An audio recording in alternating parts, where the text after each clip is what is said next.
Champions cup में कल एक बड़ी तगड़ी किस्म की सेंचुरी देखी, फ़खर जमान के बल्ले से निकली। आज एक बड़ी ज़बरदस्त किस्म की सेंचुरी देखी, वो साहिबजादा फरहान के बल्ले से निकली। साहिबजादा फरहान पाकिस्तान ब्लूज़ के कैप्टन हैं, ठीक है। पाकिस्तान गोल्ड के साथ आज चैंपियंस कप में उनकी टीम का मैच था और साहिबजादा फरहान की सेंचुरी के बदले साहिब अयूब के थोड़े से पसीने छूटने चाहिए। मैं सीरियसली बता रहा हूँ, क्योंकि फरहान अगर इस तरह खेलता रहा आगे पीछे ओडीआई क्रिकेट में जितनी भी उसको मिलेगी, तो वो अगर परफॉर्मेंसेस देता रहा तो साहिब अयूब किस तरीके से ओपनर आएगा। 102 किया, 101 गेंदों के ऊपर 9 चौके 2 छक्के। It was a brilliant inning, brilliant. And पर वो आउट हो गए और आफ्टर 50 तो साहिबजादा फरहान को क्रैम्प्स का भी प्रॉब्लम हो रहा था। एक उन्होंने फैसला करम को छक्का मारा तो बल्ला हाथ से छूट गया था, टांग हवा में चली गई थी, क्रैम्प पड़ गया था आफ्टर 50। ये लहदा बात है कि कुछ 60-65 के ऊपर थे तो उनका एक कैच ड्रॉप हो गया और बड़ा आसान कैच नवाज ने छोड़ दिया फैसल अकरम की गेंद के ऊपर। ये जो 2 छक्के मारे हैं दोनों फैसल अकरम को मारे हैं। अच्छा, overall plenty of singles Sahibzada Farhan ने लिए हैं, प्लेंटी। मतलब आप देख लेना, आधे रन उसके सिंगल डबल्स में है, आधे रन उसकी बाउंड्री में। ये बाउंड्री में तकरीबन उसके रन बनते हैं 48, ठीक है। तो बाकी उसने जो 52 रन बाकी हैं वो सारे भाग दौड़ के लिए हैं और ये बहुत बड़ी बात है, फिटनेस प्रूव होती है। मुल्तान में चंगी पली गर्मी है, हबस है, ओवरऑल ही पाकिस्तान का बुरा हाल है। तो इस गर्मी और हबस में आप इतना भागे हैं कि आपने मतलब 50+ सिंगल डबल्स लिए हैं, तो यार ये अपने आप में बताता है कि साहिबजादा फरहान की फिटनेस ठीक है, लेकिन क्रैम्प्स उसको पड़ गए थे। बैटिंग में प्रॉब्लम मुझे जो नज़र आई है, नए गेंद के साथ ना रंधावा ने और शाहीन ने, स्पेशली रंधावा ने एक दो गेंदें जो वो अंदर लेकर आया ना रंधावा, उस पे आई फेल्ट के फरहान थोड़ा सा लेट नज़र आया मुझे। एक मुझे लेट नज़र आया और दूसरा ना उसने अवे फ्रॉम द बॉडी, मतलब उसके पैर स्टक थे। वो जो इनवर्ड्स मूवमेंट थी ना वो फरहान से सही कैलकुलेट नहीं हुई। तो वो ये तो थोड़ी फटा विकेट थी, मुल्तान की विकेट है, तो इस पर तो गेंद पड़ के इतना तेज़ निकला नहीं, क्योंकि अक्सर विकेट के ऊपर भी गेंद स्किड करता है ना। तो यहाँ पर तो वो फटा विकेट था तो उस तरीके से गेंद स्किड हुआ नहीं। लेकिन अगर यहाँ पे कोई थोड़ी सी ऐसी विकेट होती ना जिस पे गेंद स्किड कर जाता और थोड़ा सा ज़रा ज़्यादा माहिर गेंदबाज होता, तो ये जो अंदर आते हुए गेंद है ना, ये फरहान के लिए मसला कर सकते हैं। शाहीन का प्रॉब्लम ये था कि उसके जो गेंद अंदर आ रहा था ना वो जगह पे पड़ नहीं रहा था। 1-2 ही पड़े हैं, उस पर भी फरहान जो है ना वो ज़्यादा कुछ मैनेज नहीं कर सका। लेकिन जो शाहीन के अंदर लाने के चक्कर में लेग साइड पर गए हैं उस पर तो उसने बड़ी ईजीली सिंगल ली है। फिर शाहीन के एक शॉर्ट बॉल के ऊपर ऑलमोस्ट शॉर्ट मिड विकेट के ऊपर कैच पकड़ा दिया था फरहान ने, ठीक है। फिर फैसल अकरम की गेंद के ऊपर मैंने आपको बताया उसका कैच ड्रॉप हुआ है। बाकी ये जो थोड़े से उसके ना फरहान की बैटिंग में मुझे ना थोड़े से लूप होल्स नज़र आए हैं। बाकी उसने बहुत आउटस्टैंडिंग बैटिंग की है। उसको नए गेंद से आपने इन्होंने ऑफ स्टंप के ऊपर विड्थ दिया, उसने मारे कट बैकफुट के ऊपर, ठीक है। ऑब्वियसली पाकिस्तान की विकेट है ना, तो बैकफुट के ऊपर कट मारना कोई मुश्किल नहीं है, या बैकफुट के ऊपर पंच करना कोई मुश्किल नहीं है। वो शाहीन के अगेंस्ट भी मारे उसने और रंधावा के अगेंस्ट भी, स्पिनर्स को बहुत अच्छा खेला है। हाँ, डॉट बॉल्स हैं उसकी, वो नज़र आती हैं, लेकिन वो कोई इतनी टेंशन वाली बात नहीं है, क्योंकि at the end of the day उसने 100 किया, मैच जितवाया, ठीक है, और उसने अपना काम कर दिया। मेन चीज़ ये होती है, बहुत ज़्यादा उसने बाउंड्रीज नहीं मारी।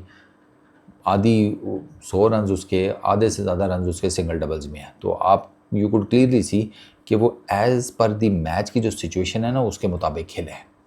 फरहान ने जो पार्टनरशिप्स लगाई हैं, फाइक के साथ लगाई है, उसके बाद तैयब ताहिर के साथ भी रन्स थोड़े से किए हैं, और इवेंचुअली वो फिर 102 करके आउट हुआ है। वो इसी को इमरान रंधावा को ही मारने गया क्योंकि वो जल्दी मैच ख़त्म करना चाह रहा था। फिर फरहान के जो नेट रन रेट है ना उस पर उसकी टीम जो है वो बेहतर कर जाए, तो इन्होंने जो 213 बनाया था गोल्ड की टीम ने, वो 41.4 ओवर्स में इन्होंने चेस डाउन कर लिया।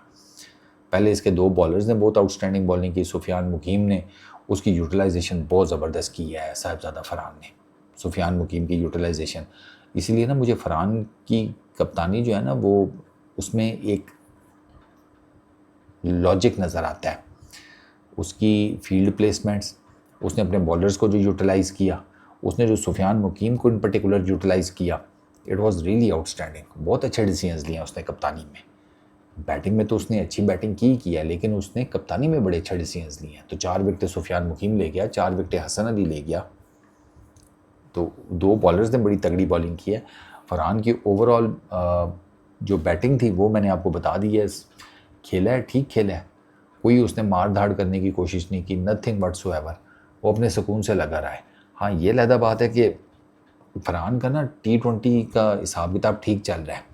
फरहान स्ट्रगल कर रहा है अभी थोड़ा इंटरनेशनल ODIs के अंदर। वो भी ऑस्ट्रेलिया के अगेंस्ट सीरीज़ खेला था ना, नहीं चल सका। आपके सामने ही है, फरहान के टोटल जो इंटरनेशनल जो हैं वो 6 मैचेस हैं, 3 बांग्लादेश में, 3 ऑस्ट्रेलिया के अगेंस्ट। तो उसका 101 रन हैं, 16.83 की, 31 उसका हाईएस्ट है। तो एक मैच में अगर 30 हैं, ठीक है, तो बाकी 5 मैचेस में उसने 70 रन किए हैं। तो वो थोड़ा सा ना इंटरनेशनल लेवल के ऊपर अभी ज़रा स्ट्रगल करता हुआ नज़र आ रहा है ODIs के अंदर, क्योंकि मोस्टली उसने खेली ही T20 क्रिकेट है। अच्छा, ऐसा नहीं है कि उसको लिस्ट ए में उसको चीज़ों का पता नहीं है। लिस्ट ए में उसके 3000 प्लस रन हैं 79 इनिंग्स में, 40.63 की बैटिंग एवरेज है, 85 का स्ट्राइक रेट है, ठीक है ना। ये 9वीं 100 है उसकी। ये जो आज फरहान ने की है ये उसकी 9th 100 है। तो वो लिस्ट ए में he is comparatively good, not that bad. T20 में हमने उसको चांस बहुत दिया है, T20 उसने खेली बहुत ज़्यादा है। आप PSL देख लें, वो काफ़ी टाइम से परफॉर्म कर रहे हैं और वो मेजरली वो T20 बैटर के तौर पर जाना जाता है। लेकिन आई फील कि वो ना फरहान के ऊपर मुझे है, कोई और बैट्समैन होता मैं शॉट ही ना लेता।